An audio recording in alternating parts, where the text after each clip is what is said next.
Here we go. Here is Alex Smith talking with Willard and Dibbs. It's over a minute here. Here you go.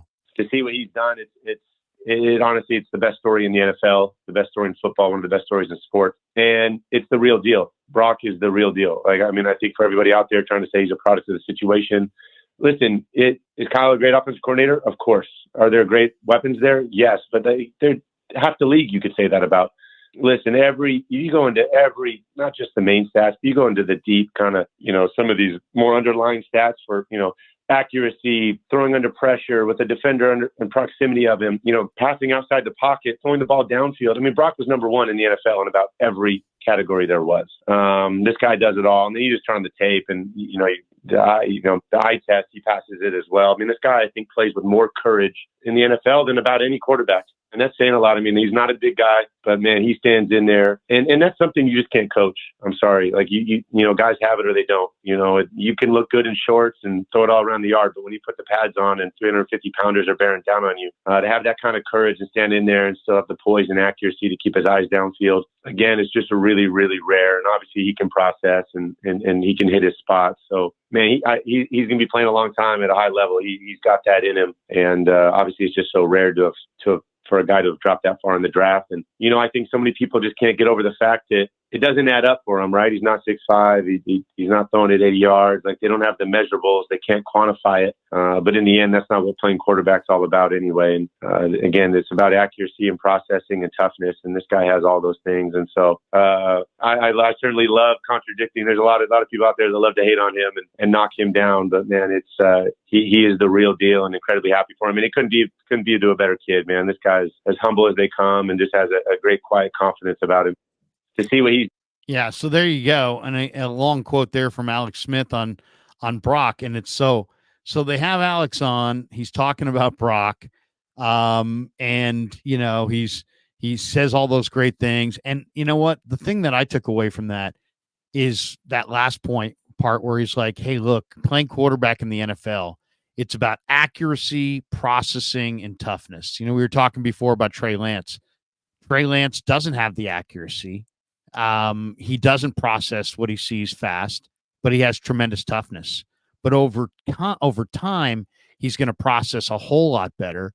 And I think his accuracy will get a little bit better over time. And how does, Trey fare in a few years when he's got, the toughness that he's always had, better processing and improved accuracy? I think there's a spot for him. But what Brock makes him so special is he's got those three traits at the highest level. He plays on time. He's deadly accurate. He processes incredibly fast.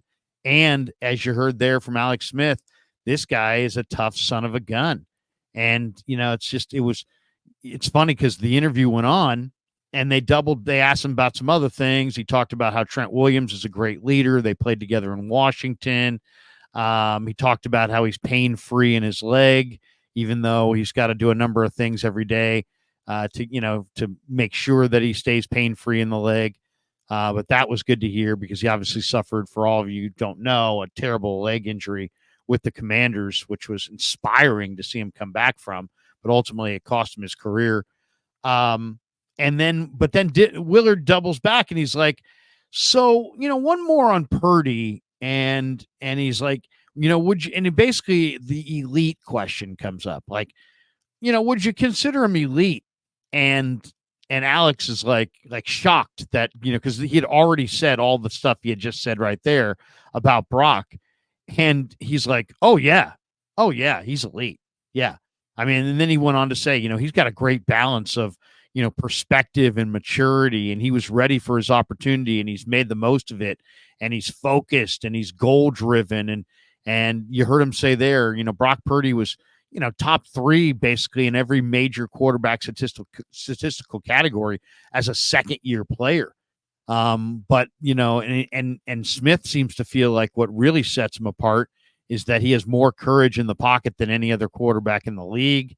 And, it's funny. It's, but it was, so Willard doubles back with, yeah, but is he elite? And he's like, oh yeah, he's definitely elite. And he'll be, he's going to be a top quarterback for years to come.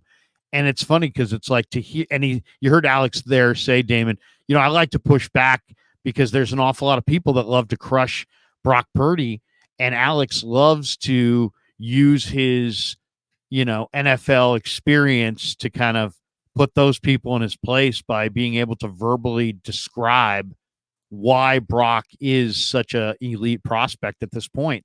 Great soundbite there. And to me, hopefully stuff like that and the way Brock played in the Super Bowl will kind of put to rest, the idiocy of he's not good enough, he's not this enough, he's not that enough. He's top 3 in every category. So as a second-year guy, he's probably going to even be better this year than he was last year. Hey, how many guys 3 years into their career can you say, well, the only thing left for him to do is win a Super Bowl? Right. Or I asked him the question earlier this month when we had our first presser since the Super Bowl. I said, how would you evaluate the job you did in the Super Bowl? And he gave this answer that was incredible. He's like, well, I need to be better. I mean, he blamed himself. He did the opposite of Zach Wilson. He didn't blame his teammates. He didn't blame Shanahan. He's like, I need to be better. But then he said something that came across as just a comment. But if you really think about it, it's enormously confident statement. He's like, the next time I get to play in that game, I'll play better. And it's like, it wasn't like, hey, you know what? I may never get back there. And I know how hard it is to get there, and planets need to align and everything needs. No, it's like, next time I get in that game, I'm going to play better. In other words, I intend to get to that game again. And who would doubt him? I mean, if you told me, if you said to me, well, Brock Purdy, how sure are you that Brock Purdy will play in another Super Bowl in your lifetime? I would say I'm absolutely, totally confident that he will play in another Super Bowl again. Right. How about this? Players can get hurt. Players can get hurt. So who knows? But I'm as confident that Brock Purdy is going to be in another Super Bowl as I am that Kyle Shanahan's going to coach in another Super Bowl. It's going to happen. Yeah. It's going to happen. And hopefully it happens in 2024 with even better results than the first 2 times Kyle's done it. Look, the one through line that I think we have on Brock Purdy is you can pretty much identify an opinion about him and immediately align it with an agenda. The people who are anti-Brock Purdy are desperate for attention for their own media brands. These are the harshest critics of this player. People trying at first, I thought it was people that were trying to push the Trey Lance agenda, but it's almost like the quarterback agenda, whether it involved Lance or not, is just such a salacious thing, and it provides so many eyeballs and clicks that I think people just cannot get away from it. Well, look, I mean, Ralph used to tell me, he'd be like, when I was new at KNBR, he was like, David, if ever you're out of something to talk about, just, the quarterback controversy, it sells here like nothing else. People love arguing about quarterbacks in San Francisco. I mean, I remember Ralph telling me that in the bullpen one day, and he was right. And there is a cottage industry into just constantly complaining about the quarterbacking situation. Untethered from reality is fine. As long as you're complaining, people will watch. Well, they should think about it this way. Think about an NFL game. They show sideline tight, what we call sideline tight, so you get to see the play, but they don't give you the sideline wide because they've determined that the coverage is not that important. What they do give you are, at the end of every play, a close-up of the quarterback's face and a close-up of the head coach's face. And so what do people obsess with? The quarterback and the head coach.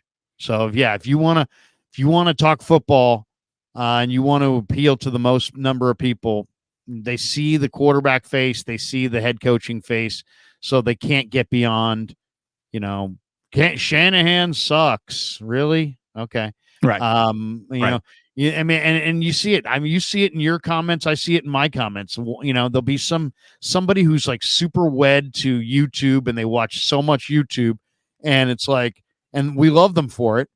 But then out of nowhere, they'll be like, and Shanahan's never going to get it done because he sucks. It's like, right. Okay, so we know we know you've been digesting a lot of people's messages, but that's it. People obsess on the quarterback and the head coach. So they're always to blame, always. the most vocal, loudest critics of Brock Purdy have, their agendas. The people who support Brock Purdy, like unquestionably, are all former NFL players. and Niner fans who have figured it out. Right. But the amount of people who have played the game, specifically the position of quarterback, who look at Brock Purdy through nothing but a lens of admiration and being impressed by what they see, like their thoughts on the matter are so much more valuable to the evaluation than, a guy on YouTube screaming about how training camp interceptions is going to be the downfall of the entire franchise. So they're every single quarterback, but Cam Newton is 100% on board with what they've seen from Brock Purdy, right? I mean, all of them, not some of them. It's literally all of them, but Cam Newton. Well, not just quarterbacks. I mean, how about also looking for more attention to build his "I'm now a pundit" brand, and he found that in Purdy, and he went after it. Look who, to me, I mean, the guy you should listen to is Steve Spagnuolo, right? The defensive coordinator who went up against this guy. And you could say, this is the other one I can't stand. Every time anybody says anything positive, it's like, well, what did you expect him to say? It's like, you don't have to say anything. You could say nothing. Usually people that have negative opinions of people just keep their opinions to themselves. The fact that you're not going to volunteer a bunch of, positive comments if you don't believe them, especially when there's no pressure to do so. But Spagnuolo just said, I was really, really impressed by that kid. And of course he was. What's not to be impressed by? The ball comes out on time. He plays on time with accuracy. They score points. He's been to the NFC Championship game back-to-back years, now won Super Bowl. I mean, what the kid's accomplished is pretty damn good. Pretty damn good. Yeah, but it's interesting. Quarterbacks like Husak, big fan of Purdy. We talked about him last night. Alex Smith, big fan of Purdy. Steve Young, unbelievable, huge fan of Brock Purdy. But there's people out there. I mean, if you're in the camp that you still don't believe in Brock Purdy, I don't know what I can't help you. I can't help you. And I don't know that you're helped. You just want to be negative. And there are people that will be like, he hasn't won a Super Bowl. Okay. Yeah, you're right. He hasn't won a Super Bowl. He's only been in the league for 2 years. You know what I mean? Yeah. 3 years in the league. Yeah. So, this will be his third year. So we'll see. We'll see how it all goes. But the player, the coaches, the players, he saved Lynch. He saved Shanahan. He's in a lot of ways, he saved this franchise from a huge embarrassment, because Jed doesn't want to fire Kyle Shanahan. He doesn't want to fire John Lynch.